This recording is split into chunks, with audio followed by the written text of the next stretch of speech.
Time to look at the fastest chaplain in existence then. Let's look at Ghost Rider himself, the Primaris Chaplain on bike.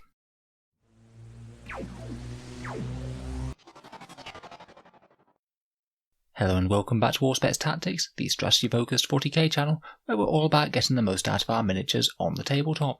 In today's video we're going to focus on one of Games Workshop's newest releases and go over the datasheet, combos and synergies for the Primaris Chaplain on bike. In the video we'll take a look at his new datasheet from Codex Space Marines, talk about any combos and buffs that we can give him in game, and also a bit about how I'd want to use him on the tabletop.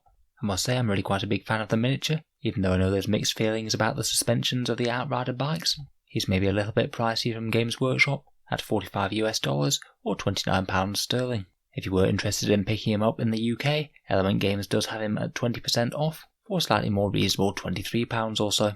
There's a link in the video description if you're interested. Also, anything bought through that does go to help support the channel.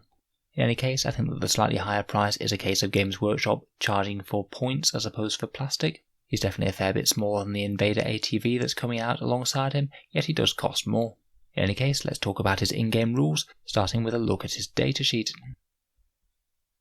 So then, Primaris Chaplain on bike is of course an HQ choice for Codex Space Marines, and he'll cost you 6 power level or 115 points. He's got a fairly respectable stat line for that. His movement 14, weapon skill 2+, ballistic skill 3+, strength 4, toughness 5, 7 wounds, 4 attacks, leadership 9 and a 3+ save. He is of course protected by his Rosarius, as all chaplains are, for a 4+ invul as well.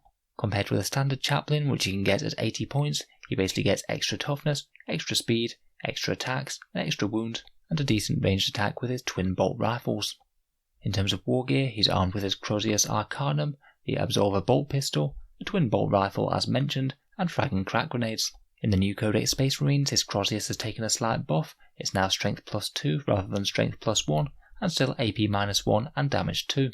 Not too bad when hitting at strength 6, and only helps more if he is going to buff himself up with Mantra of Strength to go for some sort of Smash Chaplain build. The Absolver bolt pistol is 18-inch range, strength 5, AP -1 and damage 2, though I think the majority of the time you're going to be better off firing that twin bolt rifle. It's 30-inch range and it's basically 2 intercessor bolt rifles strapped together. As a bike, he'll be able to rapid fire that all the time at 30 inches, so that's pretty helpful long-range anti-infantry fire. In terms of special rules, he has Angels of Death for Shock Assault, giving him 5 attacks on the charge, Bolt of Discipline as we mentioned for those twin bolt rifles, and Combat Doctrines, which will be helpful in the tactical one for those rifles, and also in the assault one for that extra AP on the Crozius, which he could really use. As a biker, he has the Turbo Boost special rule, meaning that if he advances, then he'll go an extra 6 inches automatically, which is really helpful if you have some sort of advance and charge rule, such as White Scars.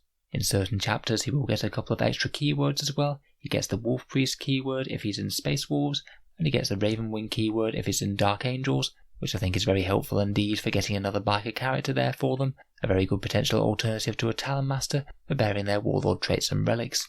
As a chaplain, of course he knows litanies, and he'll be able to recite them on a 3+. He knows the Litany of Hate and one other litany, and unless you upgrade him to a Master of Sanctity, then he'll be able to only recite 1 per turn. Overall, he's a fairly decent, fast, durable and fighty character, and provides a reasonable buff, though I do kind of feel you'll have to be making use of all those aspects if you're going to justify him at 115 points. So let's talk about some of the rule synergies that he can make use of from Codex Space Marines. First of all, he's going to be better in certain chapters, particularly White Scars for that amazing advance and charge, never mind their very good Assault Doctrine, which should give him damage 3 on the Crozius as well as AP -2. As well as just being a great chapter for bikers in general, which means that if he is running alongside some Outriders or ATVs or something, then they'll be all the more potent. As a chaplain, he's going to have good synergy with Black Templars. They have a relic choice to allow him to reroll listeners, and rerolling charges and their unique combat doctrine aren't bad on him either. They also have some of their own powerful listeners of faith. Iron Hands can give him a 6+ feel no pain and a bit more survivability. Salamanders a wound reroll and can also make biker characters incredibly tough indeed, giving them -1 to wound and also +2 toughness to make him nigh unkillable. Dark Angels have loads of synergy with Raven Wing, including powerful stratagems to do things like advance and charge, and they have their own unique and powerful biker units in Black Knights for him to buff. Blood Angels will just hit very very hard, wounding on 2s with most things with that Crozius, and he could be a reasonable choice for running up to buff Death Company or Sanguinary Guard, and Space Wolves should hopefully allow him to do a bit of healing as well when their Codex supplement comes out. as well as having a potentially pretty useful litany in their Tale of the Wolf King. From the new Codex Space Marines, we can upgrade him to a Master of Sanctity for an extra 25 points. This will allow him to know an extra litany and also recite one more. And I think if you're mainly going to be using him as a buffing character, then this is a very reasonable choice. You basically get double the utility litanies wise out of him. The Master of Sanctity also allows you to double down on his litany casting ability and get a Warlord traits for +1 to cast them. Not bad if they're key to the battle plans, as you really don't want them failing at a key moment, and you can't command reroll them now. There's a unique relic as well to prevent some enemy rerolls, but I don't think it's very good. Litany wise, I think you could go a few different ways. If you are going down the Master of Sanctity route, you could get the +1 to hit and +1 to wound at shooting attacks. Maybe it could be good to run alongside a bunch of attack bikes or inceptors perhaps. +1 to hit and +1 to wound will be great on any decent shooting unit, particularly fast ones to synergize with his bike. You could build him to make the most of melee buffs. He can give a unit +1 to wound and also reroll all hit rolls in melee. Could be pretty nice alongside some outriders perhaps. You could give him the Mantra of Strength and just focus on being a lone hero. With some of the Warlord traits and relics below, we can certainly make him very, very strong. And there's the good old reliable +2 to charge litany, which can be particularly useful with units coming out of Deep Strike. If you were building him up into some sort of very scary Smash Chaplain, then you can get him very strong indeed. You can use the Benediction of Fury relic, the Space Marine's unique relic Crozius. That one's strength +2, AP -2 and a flat damage of 3, plus the 6s also cause mortal wounds. And you could maybe give him the Emperor's Sword Warlord trait for +1 strength and +1 attack on the charge, and also re-rolling charges. If you combine that with Mantra of Strength, then you get +1 to the attacks and strengths again, and also +1 to the damage characteristic. So when all said and done and you have Shock Assault as well, that'll be a 7 attack Chaplain at strength 8, AP -2, flat damage 4, and also some exploding mortal wounds. There's very few things in the game that really want to get hit by that sort of thing. And you could always go even further, with a Librarian giving him Might of Heroes, and of course any chapter tactics that he might have, such as Blood Angel's +1 to wound. Otherwise, I think another quite interesting Warlord trait is the Rites of War, which can give him and nearby units objective secured, and I think that this could be really quite powerful in 9th edition to jump forwards and snatch an objective, as he is reasonably tough and very fast indeed. You do have the potential to steal something right from under your opponent's nose, provided you don't mind zooming him up the board next to enemies. In terms of other character synergies, a fair few abilities don't work on non-core units anymore, but you could still use an apothecary to heal them up a bit, though they might struggle to keep pace. In terms of stratagems, there's a fair few that are potentially useful, though maybe most of them just a little bit niche. Only in Death Does Duty End could allow him to fight when dying, though they have changed it a little bit recently, meaning that you can't do it if he's already attacked in the fight phase already. You can use Commanding Oratory to auto-pass Litany if it's absolutely crucial. Maybe it could be good to get Mantra of Strength off for definite on the turn that you know that he's going to commit to combat perhaps. Gene-wrought Might could give him auto wounds on 6s, Transhuman Physiology could make him harder to wound, and Skill Riders could make him -1 to hit if he advances. Typically for a character like this, I wouldn't be too bothered about going mad with the stratagems. Typically he'll do pretty fine, maybe just a reroll save or a reroll to his charge roll as appropriate. Unless he's just literally being a Smash Captain, he's going to want some units to escort, and also to screen him if possible. He's going to be pretty decent to run along things like bikes, outriders, attack bikes or inceptors, things he can buff that can also screen him, and in general it is going to make more sense for him to be escorting fast things, as then he can actually make good use out of the movement that you're paying for as well. Generally with Chaplain listeners, the bigger the unit that he's buffing, the more you'll get out of them. You could make something like a unit of Plasma Inceptors very, very scary indeed if they have +1 to hit and +1 to wound on the closest target.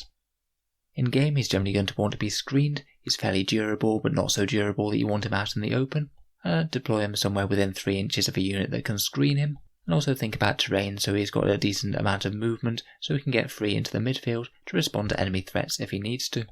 I think most people will use him to buff nearby units with things like +1 to hit and wound, but if his units get a bit too shot up so it's not really worth it anymore, it's quite a powerful piece just to be able to switch to using him in his own right. He could countercharge enemies, tie up enemy units, and maybe actually go and secure objectives and kill enemy infantry that are holding them later in the game. In terms of whether or not he's going to get fielded in competitive lists, he is going to be weighed up against the other chaplains, and honestly if you do want mobility out of a chaplain, he's a pretty decent option. The jump pack chaplain's 105 points, he's only 115, and you really get a very improved stat line plus extra range firepower out of him compared with the jump pack, and generally you're going to want chaplains to start on the board anyway so they can cast their litanies right from the command phase. Typically, I'd say he's going to be a reasonable option to choose if you are going to be running around using his mobility, but if the chaplain's mainly just going to be standing in the middle of a gun line or advancing slowly with infantry, I think it is still going to make more sense to maybe just take a regular chaplain or Primaris Chaplain perhaps, and save the 30 or so points for other units. The other potential option for a biker support character is the Bike Captain at the moment, and he does have the potential to hit harder than the Chaplain. He can take Thunderhammers and Power Fists, which do generally hit a bit harder than a Crozius, unless you're stacking them with relics and things. Bike Captains do have the advantage of just their aura always being on and not having to roll for it each turn, which is a decent advantage reliability-wise. Honestly, I think probably in more competitive games, I think people are going to take the Bike Captain more than this guy, but that's not to say that the Bike Chaplain isn't a very powerful option, and the two could both certainly be run alongside in a bike-orientated list. So let me know what you think of this guy down in the video comments below. Is he worth it? Are you thinking about picking one up? Would anyone really be able to hear his litanies over the roar of the motorcycle? Who knows? I'll certainly be making a fair few more Space Marine unit reviews over the coming weeks to get to grips with the new codex, so feel free to subscribe to Auspex Tactics if you'd like to see more. If you've enjoyed the video and you'd like to help support Auspex Tactics, again I'd just like to mention that I do have that Element Games affiliate link down in the video description. If you do live in the UK and you were thinking about buying Primaris Chaplains or anything else Warhammer related in the near future, ordering something after clicking that link does give a small amount to the channel without costing you any more whatsoever on your purchase. I thoroughly recommend them and I've never had any problems with my orders from them in the past. If you live in the UK and Canada, I do have a similar link for Amazon down there as well. Again, if you click through that and basically order anything you want off Amazon whatsoever, again a small amount goes to help support the channel and it doesn't cost you any more than what you'd buy anyway. Both of those can just be ways to help support the channel on things that you were already thinking of buying. So hope you've enjoyed the video, a massive thank you for listening, and I'll hope to see you guys next time.